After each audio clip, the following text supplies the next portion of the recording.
Good morning students. Last video में हमने chapter number 3 विद्युत विभव पर हमने बात की थी। आपको मैंने बताया कि विद्युत विभव किसे कहते हैं और विभवांतर किसे कहते हैं। यदि किसी आवेश को एक बिंदु से दूसरे बिंदु तक अर्थात इस मार्कर के इस सिरे से अगर इस सिरे तक ले जाया जाता है तो यहाँ से यहाँ तक ले जाने के लिए जो कार्य किया जाएगा वो कार्य बटे उस परीक्षण आवेश का अनुपात विद्युत विभव कहलाता है। लेकिन यदि आवेश को अनंत से किसी बिंदु तक लाया जाए, अनंत पे रखे एक परीक्षण आवेश Q0 को अगर हम इस बिंदु मार्कर के इस पॉइंट तक लेकर के आते हैं तो अनंत से यहाँ तक लाने के लिए किया गया कार्य विद्युत विभव कहलाता है। उसी क्रम में हम थोड़ा आगे बढ़ें और आज हम बात करें बिंदु आवेश के कारण विद्युत विभव हम जानना चाहते हैं। अर्थात हमारे पास एक बिंदु आवेश है Q जिसके चारों ओर E इलेक्ट्रिक फील्ड उत्पन्न है। हम इस बिंदु आवेश के कारण विद्युत विभव हम जानना चाहते हैं। कहाँ पर? यहाँ से R दूरी पर स्थित बिंदु P पर हम विद्युत विभव जानना चाहते हैं। कहाँ से? सेंटर पॉइंट R से P दूरी पर स्थित बिंदु P पर हम विद्युत विभव जानना चाहते हैं। जब अनंत से किसी आवेश को लाया जाए, अनंत से परीक्षण आवेश Q0 को बिंदु P पर लाया जाता है, जिस पर मैं बिंदु Q आवेश के कारण विद्युत विभव का मान जानना चाहता हूं। यदि किसी बिंदु पर अनंत से परीक्षण आवेश Q0 को लाने पर विद्युत विभव, क्या करें स्टूडेंट्स, हम किसी बिंदु P पर अनंत से परीक्षण आवेश Q0 को लाने पर विद्युत विभव हम देखते हैं कि कितना विद्युत विभव यहाँ पर उत्पन्न होगा। तो V बराबर हमें प्राप्त होगा माइनस इंटीग्रेशन ऑफ इन्फिनेटिव से R तक E vector dot dr vector. क्या प्राप्त होगा हमें students? E vector dot dr vector हमें मान प्राप्त होता है। अब हम जानना चाहते हैं कि Q आवेश के कारण बिंदु P पर स्थित Q0 पर कितना विद्युत क्षेत्र उत्पन्न होगा। तो बिंदु P पर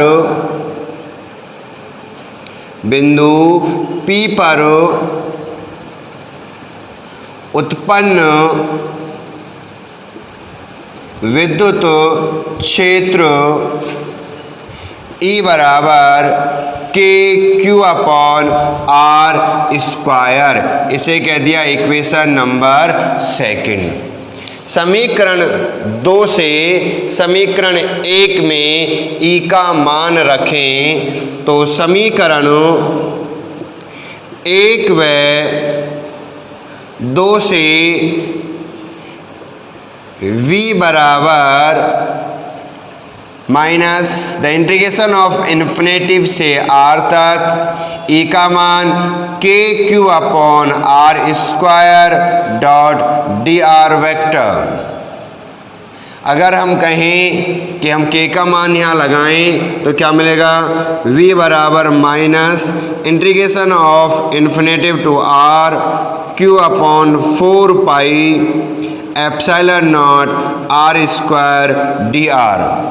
Q upon 4 pi epsilon naught constant value है, नियत वैल्यू है, तो इसे हम बाहर निकाल देते हैं। तो V बराबर minus Q upon 4 pi epsilon naught integration of 1 upon R square d r. हम 1 अपॉन आर स्क्वायर का इंटीग्रेशन सिंपल तौर पे नहीं कर सकते, इसलिए हम इसे ऊपर लेके चले जाएं तो v बराबर मिलेगा minus Q upon 4 pi epsilon naught integration of infinitive से r की पावर -2 डी आर स्क्वायर को ऊपर लेकर गए, पावर प्लस में है, ऊपर जाते समय माइनस में हो जाएगी। और यहाँ हम एक फॉर्मूला हम समाकलन का यहाँ यूज कर सकते हैं, x की पावर n, सूत्र होता है x n plus 1 upon n plus 1। ये मान हमें प्राप्त होता है, तो वो लगाएं तो क्या मिलेगा, देखो v बराबर integration of minus Q upon 4 pi epsilon naught integration of infinitive से लेके r तक। इसमें सूत्र लगाएंगे तो r -2 प्लस 1 अपॉन -2 प्लस 1। क्या मान मिलेगा जरा देखें हम, v बराबर minus Q upon 4 pi epsilon naught r की पावर -1 इन्फिनेटिव से r तक। सॉल्व करेंगे तो v बराबर, देखो माइनस से माइनस कट के प्लस में हो जाएगा, तो q upon 4 pi epsilon naught r की पावर -1 इन्फिनेटिव से r तक। उच्च सीमा माइनस निम्न सीमा, तो मान मिलेगा v बराबर q upon 4 pi epsilon not. पहले इसे चेंज कर देते हैं, r की पावर -1 है तो इसे लिख देंगे हम 1 अपॉन r, वापस इन्वर्स में नीचे लेके आ गए इन्फिनेटिव से r तक। फिर उच्च सीमा माइनस निम्न सीमा लिखें तो q upon 4 pi epsilon not 1 upon r minus 1 upon infinitive. 1 upon infinitive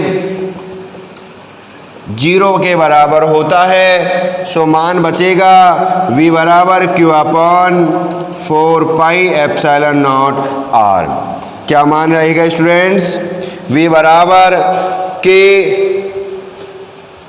या q upon 4 pi epsilon naught r, या हम इसे लिख सकते हैं k q अपॉन r, हमें मान प्राप्त होगा। इसे कह दिया इक्वेशन नंबर 3।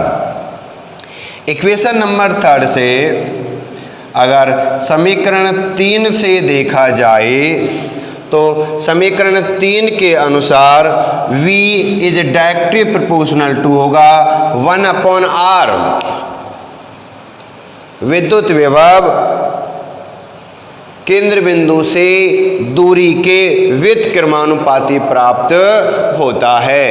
इसके आधार पर अगर हम ग्राफ को फॉर्मेट्स करें तो यहाँ हम शो करना चाहते हैं v को, x एक्स पे शो कर रहे हैं r को, तो हमें इस तरह का एक वक्राकार ग्राफ हमें प्राप्त होगा, एक ढाल वक्र हमें प्राप्त होगा।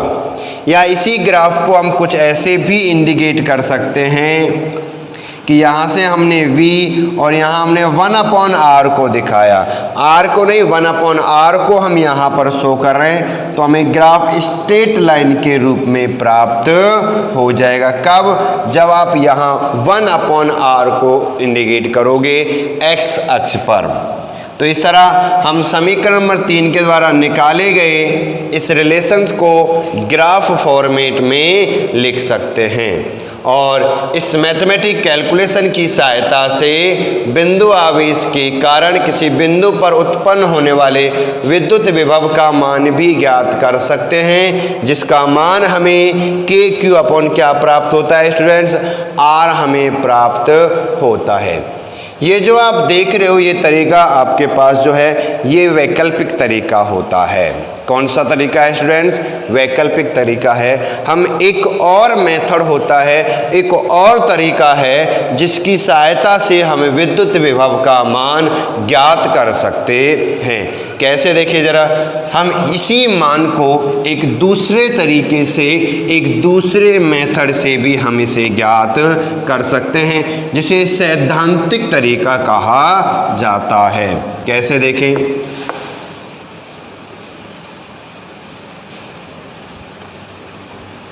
ना फर्स्ट पॉइंट हमारा उसी तरह से है कि मान के चलते हैं कि आपके पास एक परीक्षण आवेश Q है O बिंदु पर, जिसके चारों ओर उसका विद्युत क्षेत्र उत्पन्न होता है।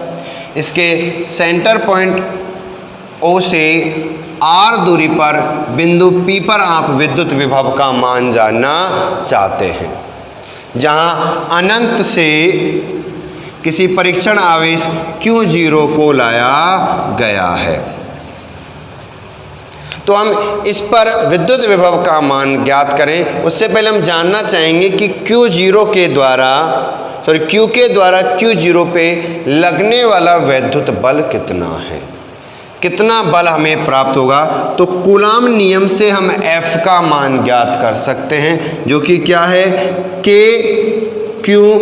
Q0 अपॉन R स्क्वायर, या इसे लिखा जा सकता है F बराबर 1/4 पाई epsilon not Q0 upon R square. इसे कह दिया इक्वेशन नंबर फर्स्ट। अब इस आवेश को यहाँ से कुछ दूरी तक dx दूरी तक विस्थापित किया जाता है। अगर हम परीक्षण आवेश Q0 को dx दूरी तक विस्थापित करते हैं, यदि परीक्षण आवेश Q0 को dx दूरी तक विस्थापित करते हैं, विस्थापित करने पर देखिए Q के द्वारा Q0 पे लगने वाला बल इस ओर है और हम परीक्षण आवेश को इस ओर विस्थापित कर रहे हैं। तो हम इस बल के विपरीत इसे अगर विस्थापित करेंगे तो उसे विस्थापित करने के लिए हमें क्या करना पड़ेगा, कार्य करना पड़ेगा। तो हम क्या करते हैं, dx दूरी तक उसे क्या करते हैं, विस्थापित करते हैं। तो विस्थापित करने पर किया गया कार्य हमें कितना मिलेगा, किया गया कार्य हम dw का मान जानना चाहते हैं। क्या कह रहे हैं स्टूडेंट, देखें हम परीक्षण आवेश Q0 को लगने वाले वैद्युत बल के विरुद्ध dx दूरी तक विस्थापित करते हैं। तो हम जानना चाहते हैं कि उसे विस्थापित करने के लिए कितना कार्य किया जाएगा। हम जानते हैं कि w कार्य होता है बल गुणा विस्थापन, तो F डॉट dx हमें मान प्राप्त होते हैं। अगर डॉट को हटाएं तो dw बराबर F dx cos थीटा हमें प्राप्त होता है। लेकिन हम ये जानते हैं कि F व dx दोनों प्रति समांतर हैं, प्रति समांतर हैं। एक Q0 लगने वाला बल Q0 की ओर है और Q0 Q की ओर विस्थापित हो रहा है, तो दोनों एक दूसरे के विपरीत है, अर्थात प्रति समांतर अवस्था में ये हमारे पास उपस्थित हैं। सो थीटा का मान हमें मिलेगा 180 डिग्री, और हम जानते हैं कि cos 180 डिग्री का मान होता है -1। तो हम लिख सकते हैं dw बराबर F dx cos थीटा का मान 180 डिग्री, तो हमें मिलेगा F dx cos 180 अर्थात dw बराबर -F dx।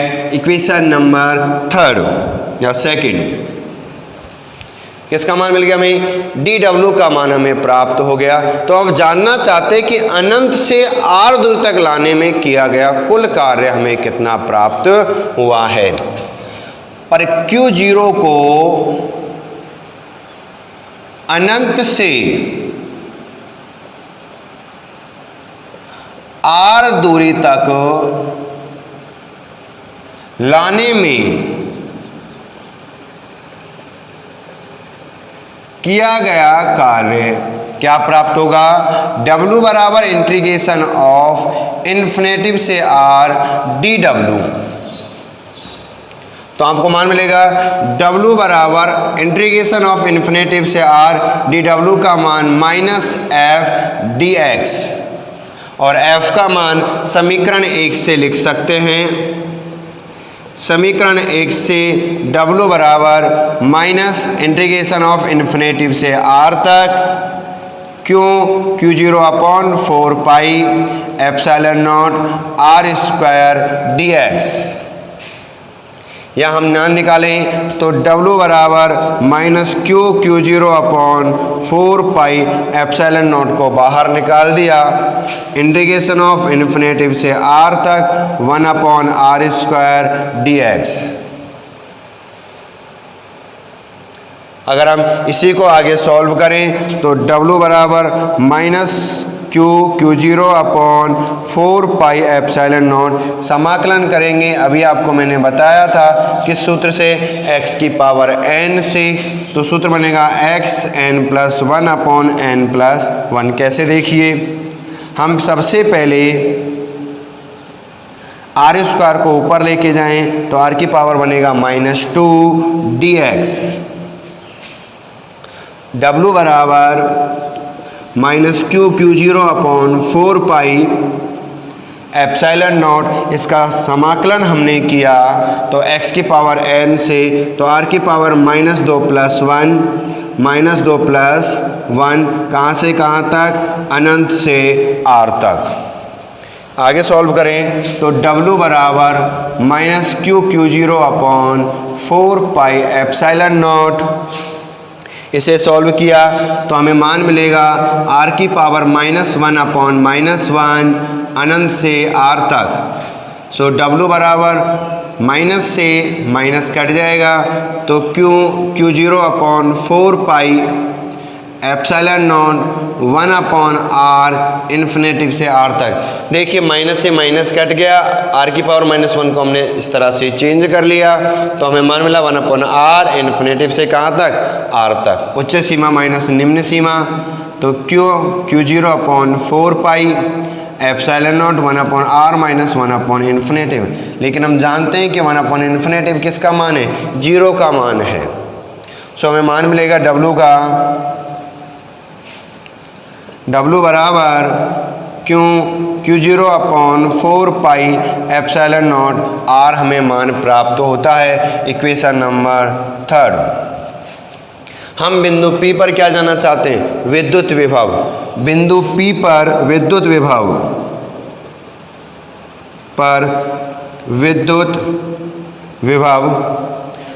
विभव की परिभाषा से V बराबर होगा W अपॉन Q0। किससे, विद्युत विभव की परिभाषा से।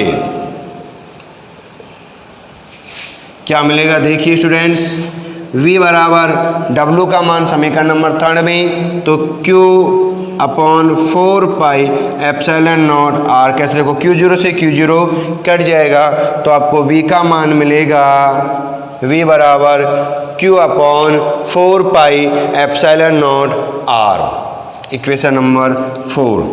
यहाँ से फिर से वही संबंध हम निकाल सकते हैं, V is directly 1 upon R। विद्युत विभव दूरी के व्युत्क्रमानुपाती होता है। इस तरह सैद्धांतिक तरीके से भी आप बिंदु आवेश के कारण विद्युत विभव का मान ज्ञात कर सकते हैं। लेकिन जो मान हमने ज्ञात किया है, ये मान आपका निर्वात में है। जब कौन सा माध्यम उपस्थित है, निर्वात माध्यम जब उपस्थित था तब आप ये मान ज्ञात कर रहे हैं। यदि कोई माध्यम यहाँ उपस्थित हो, यदि माध्यम उपस्थित हो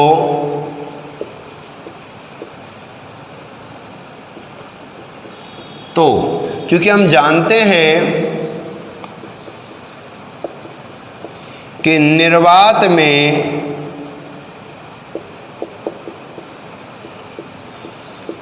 विद्युत विभव V बराबर होगा 1 upon 4 pi epsilon not Q upon R। अगर हम माध्यम में बात करें, माध्यम में V बराबर होगा Q upon 4 pi epsilon R, जहाँ एप्सिलॉन माध्यम की विद्युतशीलता है। किसकी विद्युतशीलता है स्टूडेंट्स? माध्यम की विद्युतशीलता है। और साथ में हम ये भी जानते हैं कि एप्सिलॉन को एप्सिलॉन नॉट एप्सिलॉन आर लिखा जा सकता है। सो V बराबर Q अपॉन 4 पाई एप्सिलॉन के स्थान पर एप्सिलॉन नॉट एप्सिलॉन आर। इसमें से ये वैल्यू समीकरण 1 के अनुसार किसकी है? V की है। और हम ज्ञात करें किसका मान? Vm का मान। तो हम समीकरण 1 से अगर देखें तो Vm बराबर हमें प्राप्त होगा V upon R, epsilon R. क्या मान लिखेंगे स्टूडेंट्स? हमें इस मान को हम क्या लिखेंगे? V अपॉन में क्या रह गया? Epsilon R. तो हमें Vm का मान मिल जाता है, V अपॉन एप्सिलॉन आर हमें मान प्राप्त होता है। अर्थात माध्यम में प्राप्त विद्युत विभव निर्वात के विद्युत विभव का 1 अपॉन एप्सिलॉन आर गुना प्राप्त होता है। कितना? 1 अपॉन एप्सिलॉन आर गुना आपको प्राप्त होता है। इस तरह माध्यम पर का भी विद्युत विभव पर प्रभाव पड़ता है। अब तक हम देख रहे थे कि एक आवेश के कारण हम ये मान ज्ञात कर रहे थे। हम बात करें बहुत सारे आवेशों की, आवेशों के समूह के बारे में कि आवेशों के समूह के कारण विद्युत विभव पर क्या प्रभाव पड़ेगा। इस बारे में हम बात अगली वीडियो में करेंगे।